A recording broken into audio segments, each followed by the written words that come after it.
अम्मा, क्या आज भी तुझे खाने के लिए कुछ नहीं मिला? 14 साला लाइबा भूख से बेहाल होकर माँ को तरसती हुई नजरों से देखकर बोली। फहमीदा, जो अभी अपना बोसीदा सा बुर्का उतार कर रख रही थी, बेटी के सवाल पर नजरें चुरा गई। अब वो बेटी को क्या जवाब देती कि आखिर इस पेट की भूख की खातिर वो आज किन अल्फाज का सामना करके आई थी। दोनों माँ बेटियों ने कल रात से कुछ नहीं खाया था। सुबह लाइबा की तबीयत भूख से बिगड़ने लगी तो फहमीदा बेटी की खातिर एक बार फिर लोगों के दरवाजे पर हाथ फैलाने को चली गई। मगर जितने भी रिश्तेदार थे, सबने एक ही बात दोहराई कि फहमीदा बहन, आजकल तो महंगाई ही इतनी है कि बामुश्किल हमारा अपना गुजारा ही हो रहा है। अब जो कमा कर आए हैं, इसमें से रोज रोज तुम्हें देते रहेंगे तो फिर तो चल गई ये जिंदगी। और हाँ, हो सके तो जो उधार है वो जल्द अज जल्द वापस लौटा दो। हमारी भी 100 जरूरियात होती हैं। फहमीदा के मुंह पर टका सा जवाब दे दिया जाता तो वो इनका शुक्रिया अदा करके अगले घर को चल देती। आंखों में आंसू तो जैसे सावन का बादल बनकर हर वक्त बरसते ही रहते थे। वाकई शौहर का साया सर पर मौजूद होना किसी भी औरत के लिए बड़े ही एजाज की बात होती है। ये फहमीदा को अब समझ आई थी।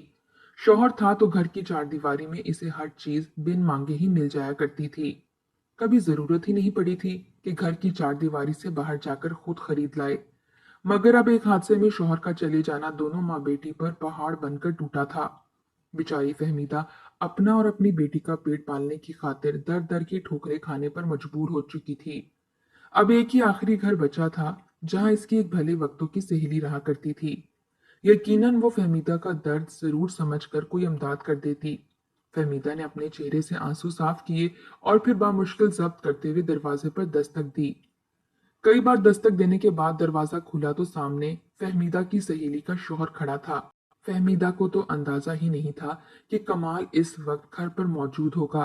कमाल को देखकर फहमीदा हड़बड़ा गई और कहने लगी, कमाल भाई, क्या फिरदौस घर मौजूद है?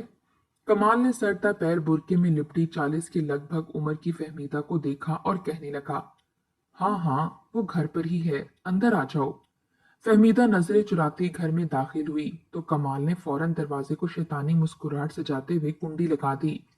बेचारी फहमीदा तो कमाल का जाल समझ ही ना सकी। फहमीदा घर में दाखिल हुई तो घर खाली था। फिरदौस कहीं भी मौजूद नहीं थी। फहमीदा को घबराहट सी होने लगी। फौरन पलटकर देखा तो कमाल इससे कुछ ही फासले पर खड़ा था। फहमीदा के औसान खता हुए थे। फौरन हकलाते हुए बोली कि फिरदौस कहाँ है, मुझे इससे मदद चाहिए थी। कमाल कहने लगा, जी वो यही है, आती होगी, आप मुझे बताएं कैसी मदद चाहिए आपको। फहमीदा की आंखों से आंसू छलके थे। रो कर कहने लगी कि कमाल भाई, मेरा शौहर एक हादसे में वफात पा गया है। सारे रिश्तेदारों ने मेरी मदद करने से इनकार कर दिया है। बस फिरदौस ही मेरी आखिरी उम्मीद बची थी। मेरी मासूम बच्ची घर में कल से भूखी बैठी है। अगर हो सके तो कुछ रकम या राशन दे देती फिरदौस तो मेरा घर चल जाता। कमाल जैसे मर्द तो हुस्न परस्त और हवस के मारे थे, मगर ये बात तो बेचारी फहमीदा समझ ही ना पाई कि वो कितनी बुरी फंसी है। कमाल फौरन 2 कदम आगे आया और फहमीदा से कहने लगा कि तुम अभी भी जवान और खूबसूरत हो। अगर तुम चाहो तो मैं तुम्हारी मदद कर सकता हूँ। इतना सुनना था कि फहमीदा के 14 तबक रोशन हो गए। इसकी आंखों के आगे अंधेरा सा छाने लगा। इसे तो एक सेकंड के 1000वें हिस्से में ख्याल आया था कि वो कमाल जैसे शख्स के साथ इस घर में अकेली खड़ी है और वो दरअसल इससे कहना क्या चाहता है। फहमीदा काम कर रह गई और बोली कि मुझे माफ कर दें, मैं सिर्फ फिरदौस से बात करने आई थी। इतना कहकर फहमीदा फौरन अपना बुर्का संभालती घर से निकलने लगी। मगर तभी कमाल ने आगे बढ़कर फहमीदा का बाजू थाम लिया। बाजू का पकड़ना था कि फहमीदा चला उठी, फौरन कमाल से खुद को छुड़वाकर बोली कि खबरदार, जो मुझे छूने की भी कोशिश की तो। इससे पहले कि वो घर से बाहर निकलती, दरवाजे पर दस्तक शुरू हो गई। कमाल के साथ साथ फहमीदा का भी रंग उड़ा था। एक लम्हे में ही इसकी सोच कहां से कहां पहुंच चुकी थी। अगर कोई इसे यहाँ एक गैर मर्द के साथ देख लेता तो गलत ही मतलब निकालता। कमाल का भी सांस रुका था, मगर फहमीदा ने फौरन आगे बढ़कर दरवाजा खोला। जो ही दरवाजा खोला तो सामने का मंजर देखकर इसके पैरों के नीचे से जमीन निकल गई, क्योंकि सामने तो फिरदौस अपने 2 बच्चों के साथ खड़ी मुस्कुरा रही थी। मगर जब फहमीदा को और इसके पीछे अपने शौहर को खड़ा देखा तो इसकी मुस्कुराहट सिमट कर रह गई। मंजर ही कुछ ऐसा था कि फिरदौस गलत मतलब ही निकाल सकी। फहमीदा, तुम इस वक्त मेरी गैर मौजूदगी में मेरे घर क्या कर रही हो? फिरदौस ने गुस्से से पहले फहमीदा को और फिर अपने शौहर को देखते हुए कहा।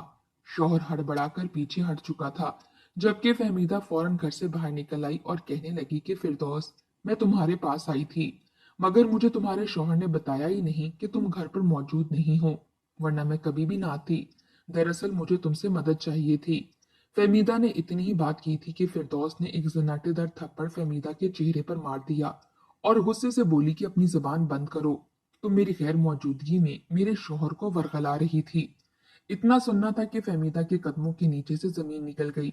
वो बेयकीनी से अपनी दोस्त को देखने लगी और फौरन बुखलाकर कहने लगी कि ये तुम कैसी बातें कर रही हो फिरदौस, मेरी पूरी बात तो सुन लो। मगर फिरदौस कहाँ सुनने वाली थी, वो तो आंखों देखा मंजर देख कर ही नतीजा निकाल चुकी थी। इसने चीख चीख कर कई लोगों को इकट्ठा कर लिया था और फहमीदा सबकी नजरों में मुजरिम बनी खड़ी थी। आखिरकार फहमीदा ने अपनी सफाई में बोलना चाहा और हाथ जोड़कर फिरदौस से बोली कि मेरी इज्जत को पामाल मत करो। तुम जानती हो कि मेरा शौहर फौत हो चुका है और मैं किस कदर मजबूर औरत हूँ। खुदारा, मुझ पर ये तोहमत मत लगाओ। मेरे साथ गलत का इरादा तो तुम्हारा शौहर कमाल रखता था। इतना सुनना था कि चेहरे पर नागवारी सजाए हुए फिरदौस ने एक थप्पड़ फहमीदा को मार दिया और गुस्से से इसका गला दबोच कर कहने लगी कि खबरदार, जो तुमने मेरे शौहर पर इल्जाम लगाया, ये मत भूलो कि इस वक्त मेरा शौहर तुम्हारे घर नहीं गया था, बल्कि तुम मेरे घर मौजूद हो। फहमीदा की तो अच्छी खासी बेइज्जती हो चुकी थी। इसका दम घुटने लगा। वो रोती हुई आंसू पोंछती हुई वहां से निकल आई। वो मुसलसल रो रही थी और अपने पीछे लोगों की चहमंगोइयां सुन रही थी। वो तो बिल्कुल पाक दामन और नेक औरत थी, मगर इसकी सबसे बड़ी गलती यही थी कि इसने फिरदौस के यहाँ आने का फैसला किया था। इसके साथ इतना सब कुछ हुआ था। वो तेज कदम उठाती हुई घर के दरवाजे तक पहुंची तो फौरन अपने आंसू साफ किए, खुद को नॉर्मल किया, क्योंकि वो अपनी बच्ची के सामने अगर रोते हुए जाती तो इसकी बेटी जरूर इससे सवाल करती और भला एक माँ अपने किरदार पर लगे इस कीचड़ को किन अल्फाज में अपनी बेटी को बताती। वो जो ही घर में दाखिल हुई तो इसे ख्याल आया कि इसकी बच्ची तो कल से भूखी थी, मगर वो अपनी बच्ची का पेट कैसे पालती। लाइबा ने माँ को खामोश देखा तो एक गहरी सांस खारिज करके इसने अपने अब्बू की तस्वीर को सीने से लगा लिया और अब्बा की तस्वीर को चूमते हुए बोली कि अब्बा, ये दुनिया किस कदर पराई हो गई है। आप जिंदा थे तो सब हमारे घर आया करते थे, हमसे प्यार से बात किया करते थे, हमें लगता था जैसे ये सब भी हमारे अपने हैं, मगर आपके जाने के बाद तो सब ने ही हमसे नजरें फेर ली। लाइबा की बातें सुनकर फहमीदा घुट घुट कर रोने लगी। मगर अब वो अपनी लाडली बच्ची का पेट कैसे पालती। कुछ ना कुछ करके तो इसे कमाना ही था। इसकी बच्ची बहुत भूखी थी। लाइबा तो इसकी लाडली और प्यारी बेटी थी, भला वो अपनी बच्ची को भूख में कैसे देख सकती थी। वो फौरन घर से बाहर निकल गई और कुछ खाने के लिए ढूंढने लगी। एक तो मौसम भी ऐसा था कि दरख्तों पर भी कोई फल नजर नहीं आ रहा था। चलते चलते इसे एक साइकिल वाला कबाड़िया खड़ा नजर आया, जो घर घर जाकर सूखी रोटियां खरीद कर औरतों को पैसे दिया करता था। फहमीदा ने जब इस पर नजरें दौड़ाई तो इसके पास कई रोटियां थीं। एक हमसाई औरत घर से निकलकर वो रोटियां इसे दे रही थी। फहमीदा ने जब इन रोटियों को देखा तो इसके मुंह में पानी भर आया, क्योंकि वो रोटियां बिल्कुल ताजा थीं और यूं लगता था जैसे सुबह ही नाश्ते के लिए बनाई गई हों। इसका दिल उस वक्त बेतहाशा टूटा था, क्योंकि कुछ देर पहले ही तो वो पड़ोसन के यहाँ खाना मांगने गई थी, मगर इस पड़ोसन ने तो दरवाजा खोलकर इससे बात करना भी पसंद नहीं किया था। और अब वही रोटियां पैसों की इवज वो साइकिल वाले कबाड़िए को बेच रही थी। वो साइकिल वाला कबाड़िया दूसरी जानिब नजर किए पैसे निकाल रहा था कि तभी फहमीदा गई और साइकिल पर रखे शॉपर में से एक रोटी निकालकर भाग गई। जब तक कबाड़िए को एहसास हुआ तब तक फहमीदा रोटी उठाकर भाग चुकी थी। कबाड़िए ने फहमीदा को नहीं देखा था। फहमीदा ने शुक्र का सांस लिया और रोटी लाकर अपनी बच्ची को खाने के लिए दी। फहमीदा तो ये सोचकर ही मरने वाली हो चुकी थी कि आज इसे अपनी बच्ची के लिए रोटी भी चोरी करके लाना पड़ी है। धीरे धीरे वक्त गुजरता गया और फहमीदा ने मोहल्ले की नालियां साफ करना शुरू कर दी। वो लोगों के घरों के काम करती और नालियां साफ करके अपना और अपनी बच्ची का गुजर बसर करने लगी। यहाँ तक कि अगर इसे वक्त मिलता तो वो कचरे से प्लास्टिक चुन कर भी एक कारखाने में जाकर दे दिया करती। वो मुकम्मल बुरके में मलबूस रहती, मगर वो जानती थी वो जब तक खुद कुछ काम नहीं करेगी इसकी और इसकी बच्ची का पेट कभी भी नहीं पल सकेगा। लाइबा अपनी माँ की तरह बेहद खूबसूरत और जवान लड़की थी। वो भी कहती कि अम्मा, मैं भी आपके साथ काम करने के लिए बाहर जाती हूँ, ज्यादा पैसे आ जाया करेंगे। मगर फहमीदा से कहती कि हरगिज नहीं, मेरे जीते जी तुम घर से बाहर कदम नहीं रखोगी। तुम नहीं जानती मेरी बेटी कि मैं घर से बाहर किन नजरों का सामना करती हूँ।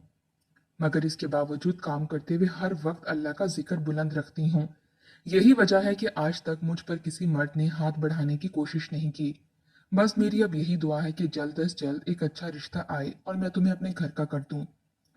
लाइबा माँ की बात सुनकर खामोश हो जाया करती। लाइबा उस वक्त 18 साल की थी जब इसके लिए एक रिश्ता आया जो कि अच्छा था। लोग एक मतवासत तबके से ताल्लुक रखते थे।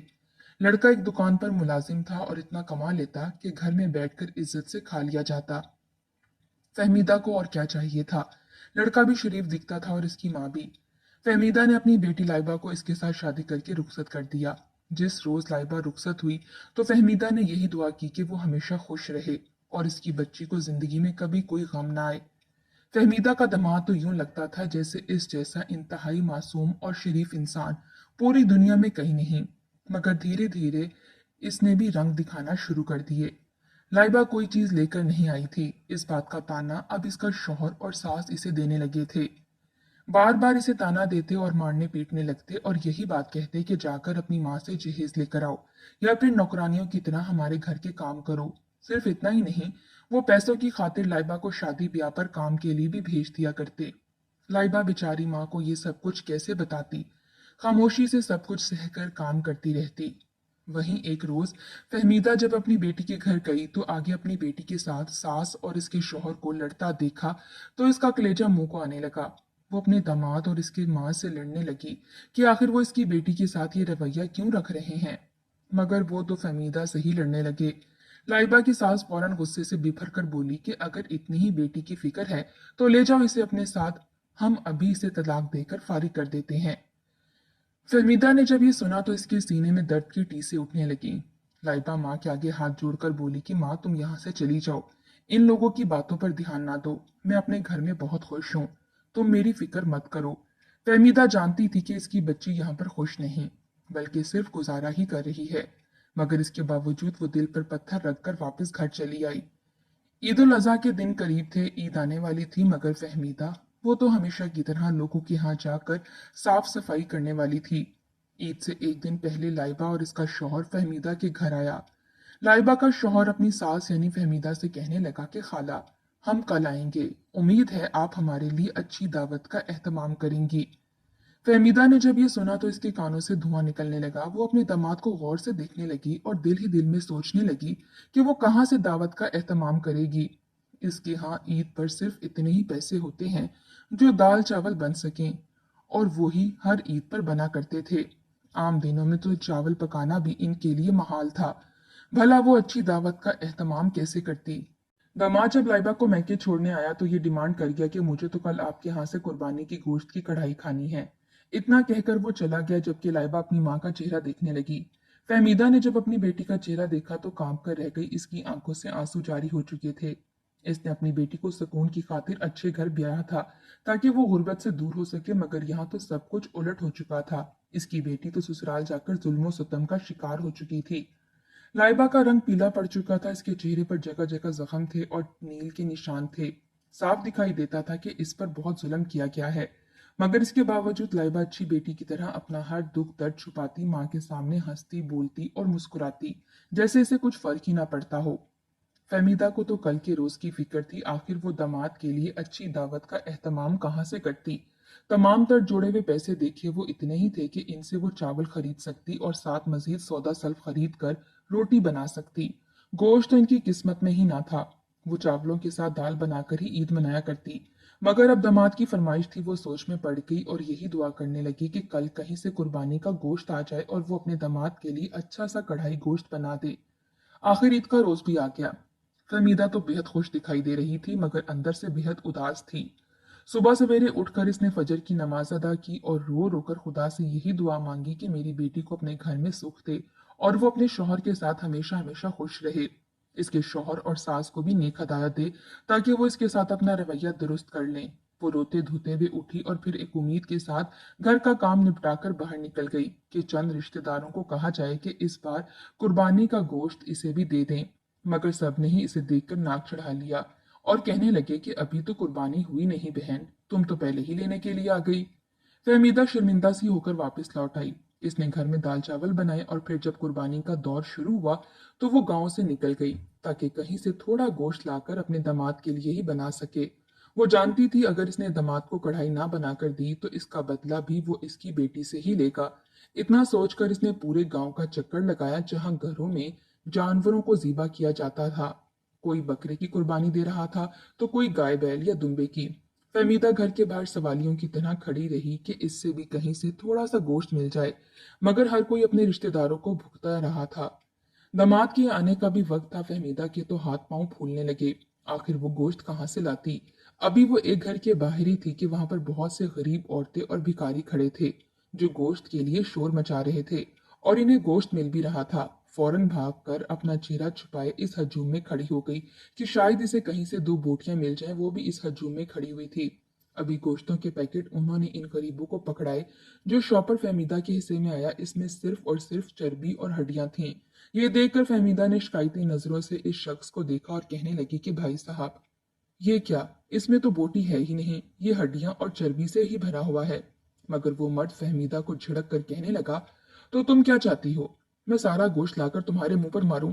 अब हटो यहाँ सामने से। न जाने कहाँ कहाँ से चले आते हैं। जितना मिला है वही लेकर निकलो, वरना ये भी छीन कर किसी और को दे दूंगा। आ जाते हैं नखरे दिखाने। फहमीदा की तो अच्छी खासी बेइज्जती हो चुकी थी। वो चर्बी लेकर घर चली आई। दामाद के आने का वक्त भी हो चुका था। अभी वो चर्बी लेकर घर नहीं आई थी कि तभी इसका दामाद कॉटन का सूट पहने अपनी ठाट बाट दिखाता घर के अंदर दाखिल हुआ। इसे देखकर फहमीदा बामुश्किल मुस्कुराई। इसकी अकड़ और रूप देखकर तो यूं लगता था जैसे वो कहीं का शहजादा हो। मगर खैर, इस जैसे दामाद ससुराल में ही यूं ही रूप झाड़ा करते हैं। लाइबा शौहर की आओ भगत में लगी थी कि कहीं इसको कोई शिकायत ना हो, जबकि फहमीदा ने लाचारी से इस गोश्त को ही पकाना शुरू कर दिया। वो गोश्त ना था, चर्बी और हड्डियां ही थीं। मगर फहमीदा रोते रोते दिल में दुआ मांगती इस चर्बी को ही बनाने लगी। तभी इसका दामाद बोला कि खाला, इतनी देर क्यों लग रही है? आप बैल का गोश्त बना रही हैं या फिर ऊंट का, जो गलने का नाम ही नहीं ले रहा? फहमीदा फौरन कहने लगी कि बस बेटा, 2 मिनट, अभी पका कर लाती हूँ। फहमीदा ने जब खाना लाकर दामाद के सामने रखा तो दामाद खुश हो गया। कढ़ाई की खुशबू ने इसे दीवाना कर दिया था। फहमीदा डर रही थी जबकि लाइबा का भी रंग उड़ा हुआ था। बस इसका शौहर गोश्त को देखकर गुस्सा ना करे। फहमीदा के दिमाग में तरह तरह के ख्यालात आ रहे थे कि तभी इसके शौहर ने जब डोंगे से ढक्कन उठाना चाहा तो इसके मोबाइल पर फोन बजने लगा। इसने फोन कान से लगाया। इसकी किसी रिश्तेदार की कॉल थी, जिसे सुनकर लाइबा का शौहर परेशान हो गया और वो उठकर खड़ा हुआ। इसे परेशान देखकर लाइबा और फहमीदा परेशान हो गए और कहने लगी कि आखिर माजरा क्या है। इसका शौहर हड़बड़ी में घर से बाहर निकल गया और जाते जाते कहने लगा, अम्मा सीढ़ियों से गिरकर बेहोश हो गई है। इसकी हालत बहुत सीरियस है। इतना सुनना था कि सब चीजें छोड़े वो दोनों माँ बेटी भी अस्पताल के लिए निकल गईं। लाइबा की सास छत पर सीढ़ियों से उतरते हुए गिरी थी। इसका सर सीढ़ियों पर कई बार लगा था। इसके दिमाग के अंदर खून जम चुका था। डॉक्टरों ने आखिरी हद तक कोशिश की मगर फिर भी इसकी जान ना बचा सके। इनके घर में फौतगी का समा था। लाइबा का शौहर बहुत रोता रहा। धीरे धीरे वो अपना रवैया लाइबा के साथ बदलता चला गया, क्योंकि बहरहाल वो जो कुछ भी करता था अपनी माँ की बातों में आकर करता था। और अब जब माँ ही ना रही तो वो फहमीदा में ही अपनी माँ ढूंढने लगा और लाइबा के साथ अपना रवैया बदलता चला गया। वो काफी हद तक बदल चुका था। फहमीदा ने तो शुक्र का सांस लिया था। बेशक मौत अल्लाह की तरफ से आती है और हर एक को आनी है। ऐसा नहीं था कि फहमीदा हमेशा जिंदा रह जाती, इसने भी एक दिन मर ही जाना था। मगर ये सब तो खुदा का बनाया हुआ निजाम है और वो जो जो जब जब और जैसा करे इंसान की इज्जत रख लेता है। फहमीदा ने रोते हुए खुदा का शुक्र अदा किया था। अगर उस रोज इसका दामाद वो गोश्त चर्बी वाला देख लेता तो न जाने क्या बखेड़ा खड़ा कर देता। मगर ये तो खुदा की जात का शुक्र था कि उसके दामाद ने वो चर्बी वाला गोश्त नहीं खाया था। फहमीदा को भी वो अपने साथ घर ले गया। फहमीदा बूढ़ी हो चुकी थी और इस उम्र में खुशियों का मिलना इसके लिए बेहद खुशकुन था। वो खुश थी और इसकी दुआएं आज रंग ले आईं। इसकी लाडली बेटी अपने घर में खुश थी और वो भी अपना बुढ़ापा अपनी बेटी और दामाद के साथ, अपने नवासे नवासियों के साथ खेलते हुए गुजारने लगी।